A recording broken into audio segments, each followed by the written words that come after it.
Hello छात्रों, कक्षा 9 में ब्रिज कोर्स हिंदी के पाठ नमक का दारोगा में आपका बहुत बहुत स्वागत है। यह पाठ कहानी विधा में लिखा गया है। इसके लेखक श्रेष्ठ कहानीकार मुंशी प्रेमचंद जी हैं। छात्रों, इस कहानी में 3 मुख्य पात्र हैं, जिनमें पहला मुंशी बंशीधर, दूसरा मुंशी बंशीधर के पिता यानी बूढ़े मुंशी और तीसरा पंडित अलोपीदीन। इस कहानी में असत्य पर सत्य की तथा धन पर धर्म व ईमानदारी की विजय का बड़ा ही प्रभावकारी वर्णन किया गया है। बात उस समय की है जब नमक का नया दफ्तर बना था। कुदरत द्वारा बनाई गई वस्तु का इस्तेमाल होना बंद हो गया था। यहाँ पर ब्रिटिश हुकूमत के समय की बात बताई गई है कि जब नमक बनाने पर प्रतिबंध लग गया था तो उस समय नमक का नया दफ्तर बन गया था। तब लोग नमक का व्यापार चोरी छिपे करने लगे। अफसरों को रिश्वत मिलती थी।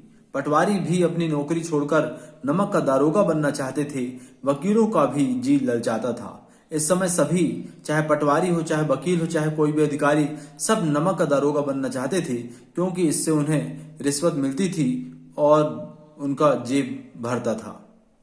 मुंशी वंशीधर भी इन सब बातों को समझते हुए रोजगार की खोज में निकले।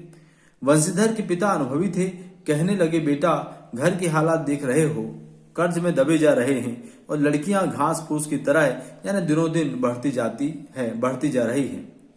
मैं तो सूखे पेड़ की तरह हो गया हूं। पता नहीं कब गिर पड़ूं, यानी मैं बूढ़ा हो गया हूं, न जाने कब मेरी मृत्यु हो जाए। अब तुम ही घर के मुखिया हो। नौकरी में पद की ओर ध्यान मत देना, यह तो पीर की मजार है। नजर चढ़ावे और चादर पर रखना। नौकरी को पीर की मजार कहते हैं, यानी फकीर की दरगाह कहते हैं, और कहते हैं कि इस पर पद को ध्यान मत देना। रिश्वत पर ध्यान देना यानी ऊपरी कमाई पर ध्यान देना। ऐसा काम देखना जिसमें ऊपरी आमदनी होती हो। महीने में तनख्वाह मिलती है, वह तो पूर्णमासी की चांद के समान है, जो एक दिन दिखाई देता है और घटते घटते समाप्त हो जाता है, जिससे प्यास बुझती है और बरकत होती है। इन सब बातों की गांठ बांध लो। वह तनख्वाह को यानी वेतन को पूर्णमासी का चांद कहते हैं, जो महीने में एक बार दिखाई देता है, पूरा दिखाई देता है और धीरे धीरे घटता जाता है। उसी प्रकार तनख्वाह महीने में एक बार मिलती है और फिर धीरे धीरे कम होती जाती है। लेकिन जो रिश्वत है वह हमेशा मिलती है और उससे धन बढ़ता जाता है। किस्मत से वंशीधर को नमक के दरोगा की नौकरी मिल गई।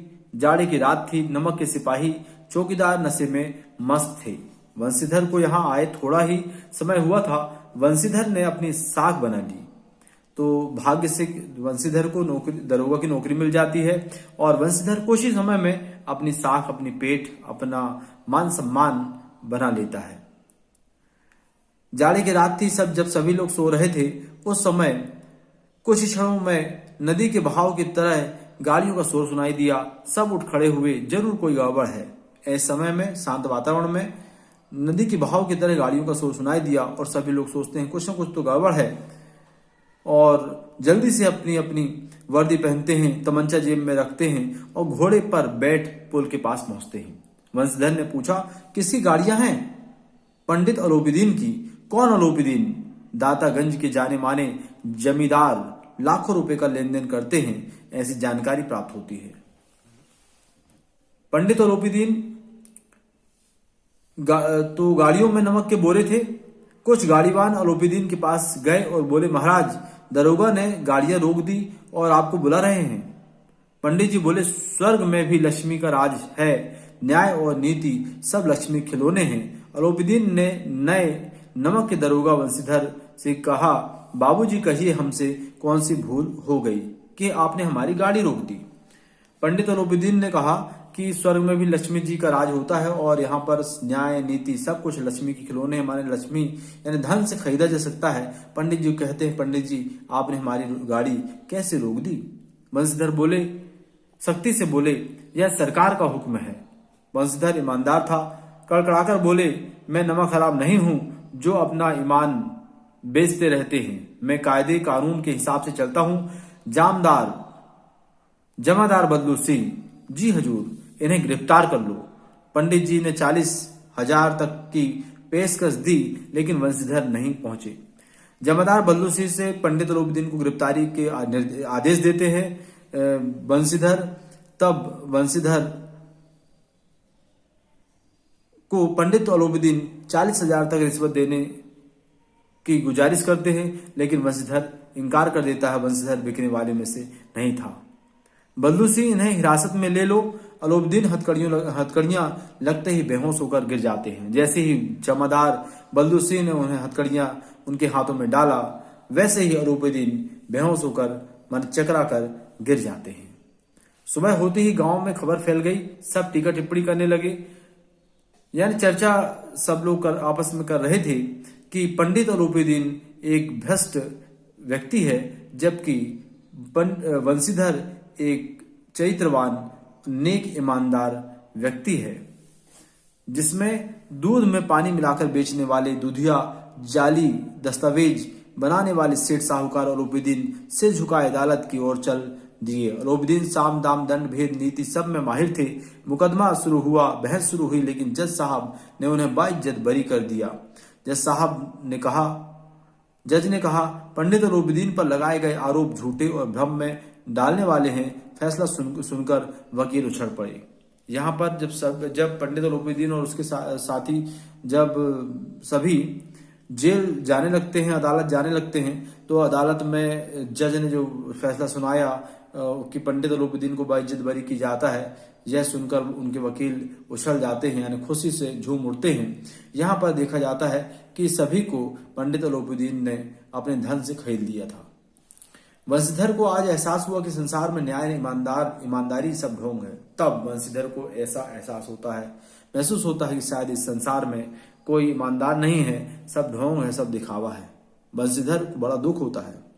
बंशीधर के घर पहुंचते ही बूढ़े मुंशी बोले, जी चाहता है कि तुम्हारा और अपना सिर फोड़ लूं। माँ बाप को बड़ा दुख हुआ। उनका जगन्नाथ और रामेश्वरम की यात्रा मिट्टी में मिल गई। उनकी यात्रा जाने का जो प्लान था, जो योजना थी, वो सब धरी की धरी रह गई। कुछ दिन बीत गए।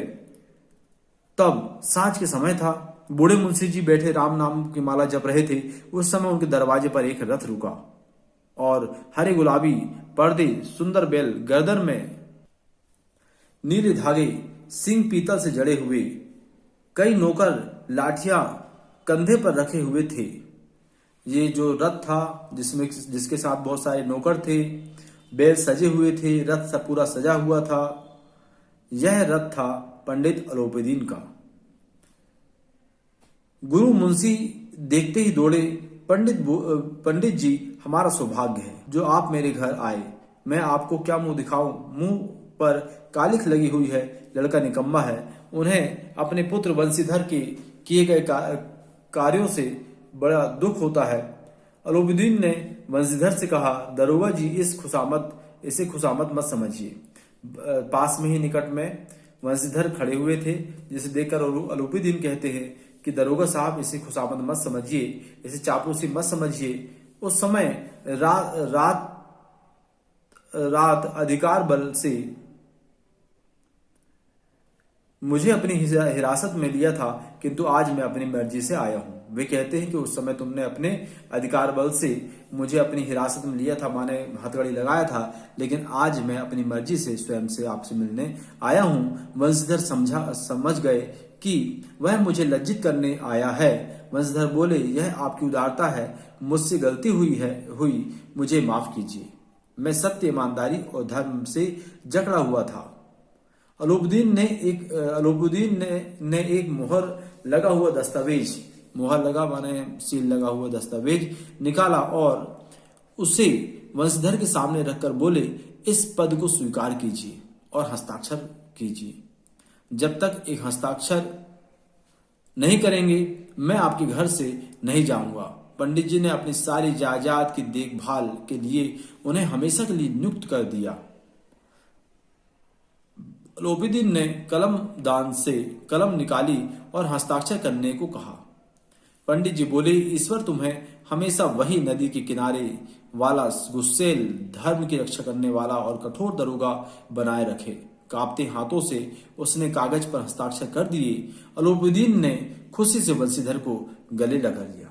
छात्रों, यहाँ यह बात ध्यान देने वाली है कि जहां पर पंडित अलाउद्दीन भ्रष्टाचार और रिश्वतखोर थे, वही दूसरी ओर जहां वंशीधर एक ईमानदार, धर्मनिष्ठ और कर्तव्यपरायण व्यक्ति थे, उन्हें अंत में सफलता मिलती है और पंडित जी का विश्वास हासिल करने के बाद उन्हें सारी संपत्ति की देखरेख के लिए नियुक्ति कर दी जाती है, उन्हें नियुक्त कर दिया जाता है। इस प्रकार से पंडित अलाउद्दीन वंशीधर के सामने झुक जाते हैं, उनकी ईमानदारी पर नतमस्तक होते हैं। धन्यवाद।